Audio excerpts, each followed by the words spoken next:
A Shalom Akim, Shalom, Shalom, all praises, glory and honor to Yahweh, Bashim Habushai, Bashim Makakadash. Double honors to the apostles and the others great millstone for teaching us his truth, and salutations to the sincere Akim and Aquath and listen. May the blessing of election be upon your house. My name is Brother Raquai. I'm back in here with another quick and Lord's will is always an edifying lesson.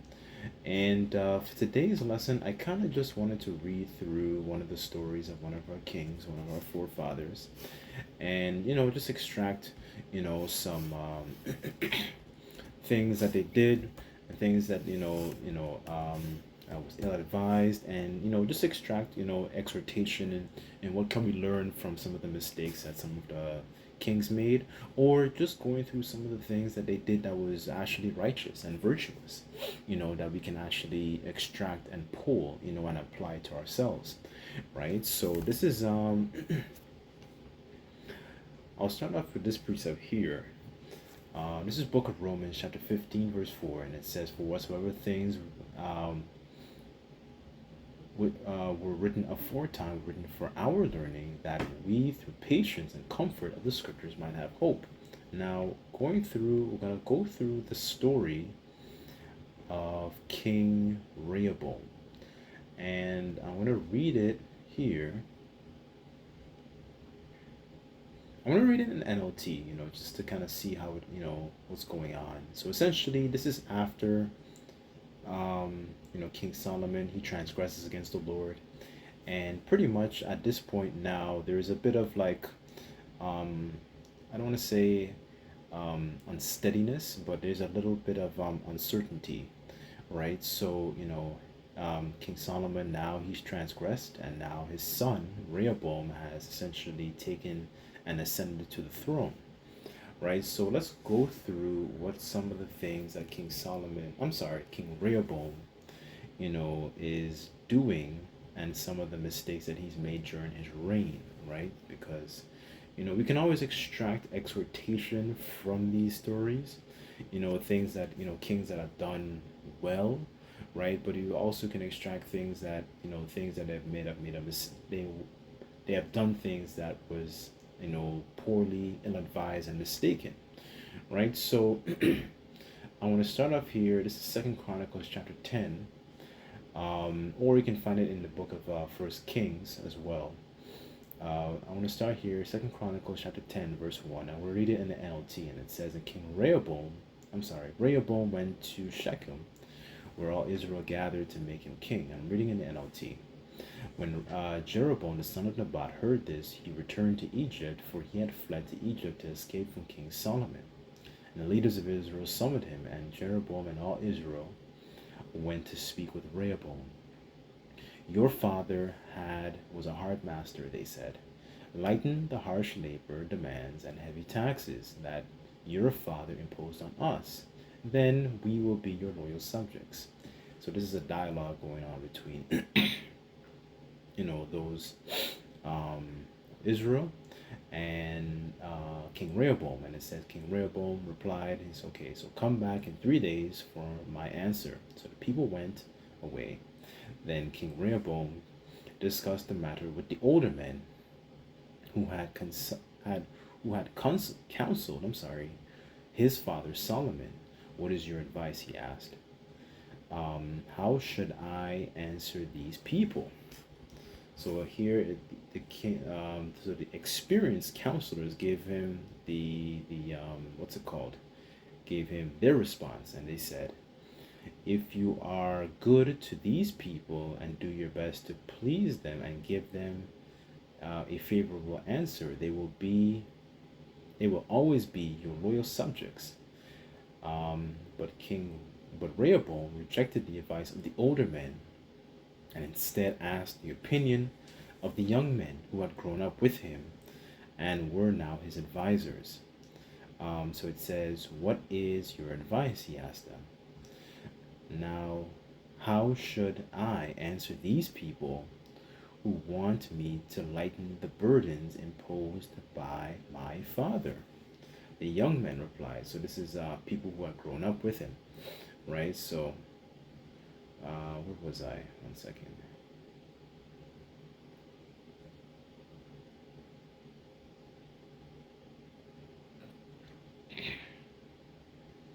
Okay, this is verse 10, and it says, "The young men replied, 'This is what you should tell those complainers who want a lighter burden. My finger is thicker than my father's waist,'" right? And it says, "Yes, my father laid heavy burdens upon you, but I am going to make them even heavier. My father beat you with whips, but I will beat you with scorpions." 3 days later, Jeroboam and all the people returned to hear Rehoboam's decision, just as the king had ordered. But Rehoboam spoke harshly to them, for he rejected the advice of the older counselors and followed the counsel of the younger advisers. He told the people, "My father laid heavy burdens on you, but I am going to make them even heavier. My father beat you with whips, but I will beat you with scorpions." So, so now you start to see a bit more of a tyrannical nature on King Rehoboam, and this is one of the things that he did, making the mistake of essentially not hearkening or listening to the advice of the older advisors who were surrounded and had experience, but actually they took the advice of the young men, you know, young men who don't have, a lot of experience. It's kind of like today how, like a son, the son, like, I'm not taking my advice from this uncle or this older guy or whatever, this old fart. I'm not going to take any advice from this guy. I want to take advice, I want to ask my friends what they should do, and ask my,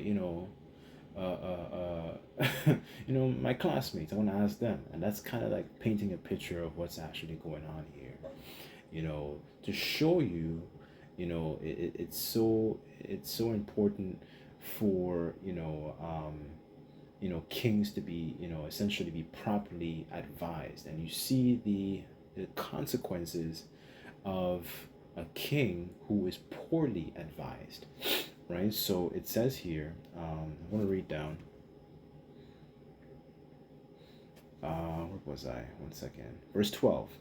And it says, 3 days later, Jeroboam and all the people returned to hear Rehoboam's decision, just as the king had ordered. But Rehoboam spoke harshly to them, for he rejected the advice of the older counselors, and he followed the counsel of the younger advisers. He told the people, "My father laid heavy burdens on you, but I am going to make them even heavier. My father beat you with whips, but I will beat you with scorpions." So the king paid no attention to the people, so he disregarded the counsel and forgot that you still gotta administer the people, right? So he's not taking into account the welfare of the people, right? So he's now just becoming more of a tyrant now. And it says, verse 15, continuing on, "And this turn of events was the will of the Most High," right? Because you start to see the essentially the tearing apart of the two kingdoms, right? You have the southern kingdom and the northern kingdom, right? That's going to is essentially to start to split apart here, right? And then eventually they're going to go into their separate captivities. Now, continuing on, and it says, "So the king paid no attention to the people. So turn of events, I'm sorry, this turn of events was the will of the Most High, fulfilled by the Lord's message to Jeroboam the son of Nebat through the prophet Ahijah from Shiloh." And it says, when all Israel realized that the king refused to listen to them, they responded, "Down with the dynasty of David. We have no interest in the son of Jesse. Go back to your homes, O Israel. Look out for your own house, O David." So all the people of Israel returned home, but Rehoboam continued to rule over the Israelites who lived in the town of Judah. And it says, King Rehoboam sent Adoniram, who was in charge of forced labor, to restore order, but the people stoned him to death. When the news reached King Rehoboam, he quickly jumped in his chariot and fled to Jerusalem. And to this day, the northern tribes have refused to be ruled by the descendant of David, right? So it starts to trickle down, and you start to see the essentially a tearing apart of the kingdoms. But the main point I wanted to hit from this particular lesson was the fact that, you know, you know, King Rehoboam, he was surrounded by counselors who had the experience, but he chose not to follow the experience of the people who had that, had that wisdom, had that knowledge, had that, what I'm saying? Like the scriptures talk about being continually, with godly men, right? And when you look at the nature of a way, like today, a lot of our young men are trying to navigate, you know, they don't. There is no, on top of that, especially in Babylon the Great, aka America, there's very little reverence for people, like for example, like the hoary head. There's very little reverence for people who are elders. There's very little reverence for people who have experience. They're not seen in as people to actually seek guidance. You know what I'm saying? Like there's supposed to be, like in our culture, we have a certain type of level of reference for the people, like especially people of the hoary head. And as a matter of fact, let me see if I could find that. Excuse me.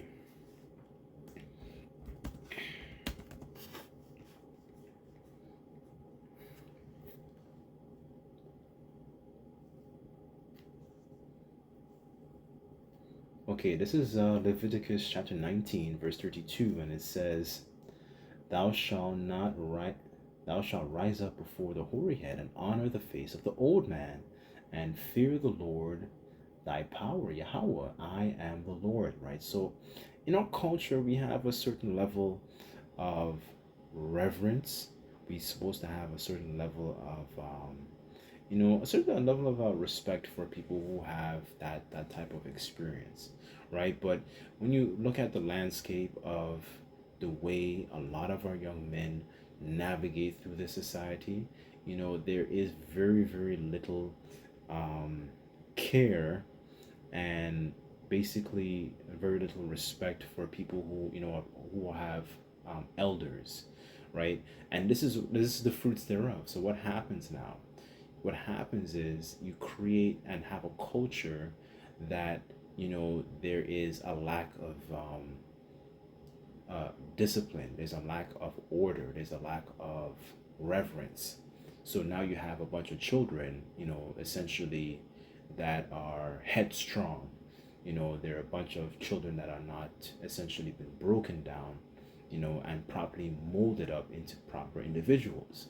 And this is what perpetuates, this is another factor, or the lack of, I should say, when you have a culture, a very demonic Babylonian culture that doesn't promote that sense of, I don't want to say the word community, but it promotes mostly a sense of individualism, where you don't have other stakeholders involved in the raising and proper molding of that child, right? And this is very very problematic when you go into us as a nation, because you have a bunch of ungodly, unruly on children that are just running amok, and that are very poorly ill-advised. They make rash decisions. They're overly emotional. You can't talk to them. You can't say anything to them. They're quick to blow each other's heads off. There's no reason, no soundness. There's no proper conduct amongst themselves, no etiquette, right? And this is what, and this is the strange thing is, a lot of our people are so quick to call themselves kings, but they lack the conduct of kings, right? This is why I'm reading this. It shows you, it is properly bringing us back to a proper culture where we had kings, right? But we were properly advised. There was a need for seeking counsel, seeking the counsel of the Heavenly Father, right, to properly navigate certain situations, right? When you think about the books like Proverbs and Ecclesiasticus and Psalms and so on and so forth, it's like, giving, proper conduct, right, on how to actually navigate. And this is what the people are strongly missing, is proper etiquette, because they don't have a fear of Yahweh Bashem Yahushai, right? Because if they had a fear, they would conduct themselves, properly, you know. um, let's go to Sirach, the 8th chapter.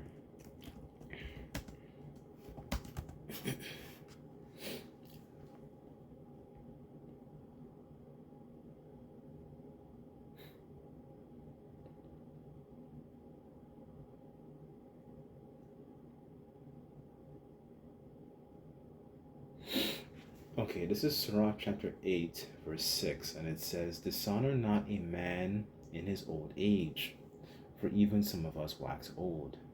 Rejoice not over thy greatest enemy. Being dead, remember that we die all." Here's the point, verse 8, and it says, "Despise not the discourse of the wise, but acquaint thyself with thy proverbs, for of them thou shalt learn instruction." And that's one of the main things a lot of our young men do not have. They don't have proper instructions. So they do particular things that are very strongly ill-advised. So you see the consequences thereof. And this is King Rehoboam. He has substance. He's from a royal family. Your father is Solomon. You start to see that why proper instruction is needed. Why, I don't want to just say, a father is needed, but that's also needed also, but not just a father, but, a father in the sense of giving guidance. It's like these days a father is not even enough, because in this society, a child can have a father, but the father might be just laid back. He might be a complete, degenerate. And this is another thing in Babylon the Great that I've noticed, is that we have a culture. I'm sorry. Well, we're sauteing in a culture that doesn't have a lot of respect for elders. Doesn't have a lot of respect for people who have some type of experience and counsel, and that is what these people really need, especially our people, because they're running amok, in the streets as children that haven't been properly cultivated. They're properly uncultivated, right? So it says,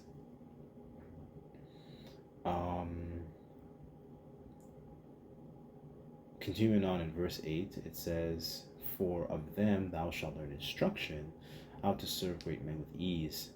It says, verse 9, "Miss not the discourse of elders, for they also learned of their fathers, and of them thou shalt learn understanding, and give answer as need requireth." Right? So, this is why it's important to have discourse and have elders, because then you have other stakeholders are playing, a role also in cultivating the raising of those children growing up. And when you look at this YN culture, I'm just going to use YN culture as an example, it shows you there's nobody really giving and checking any of these children.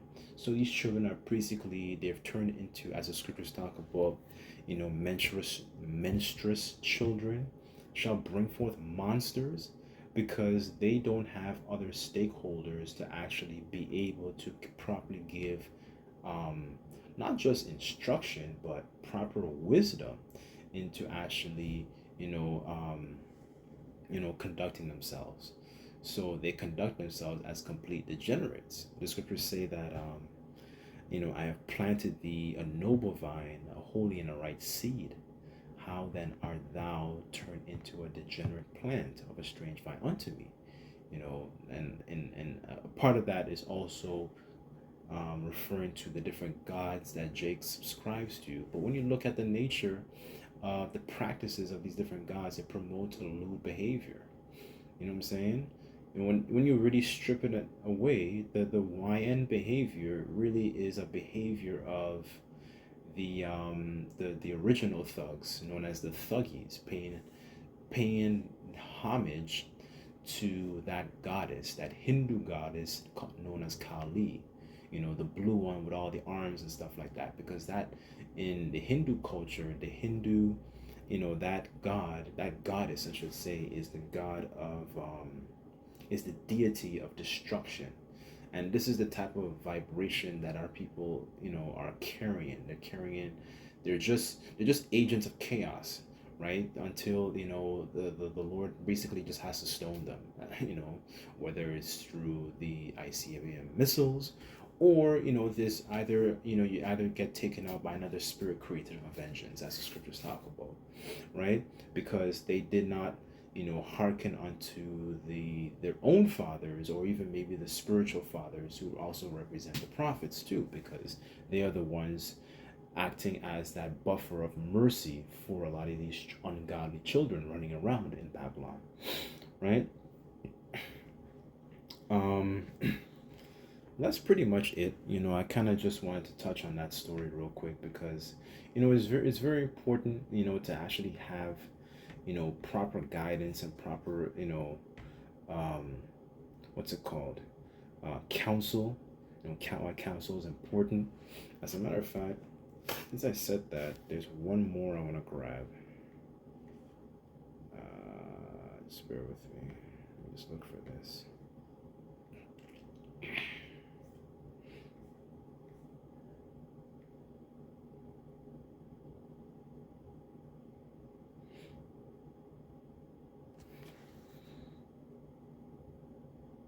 It says, this is Sirach 40, verse 25, and it says, gold and silver make a footstand sure, but counsel is esteemed above them both, right? So it's important to have not just any counsel, but good counsel, especially from a godly man, right? That's why it's important, so important to seek out counsel from elders and so on and so forth in regards to certain situations, and not to be too hasty, right? Because sometimes as young men we don't have a lot of experience. Let's just be honest. For a lot of things, right? That's why we have apostles and elders and bishops and so on and so forth, to properly give us guidance in regards to particular matters and situations, right? So, anyways, I'll leave it there. But I sincerely pray that this lesson was edifying. I just like to give all praises, glory, and honor to Yahweh, Ba'ashem Yahushai, Ba'ashem Lakakwadash, double honors to the apostles and the elders, great millstone, teach us his truth. Till next time, I say Shalom.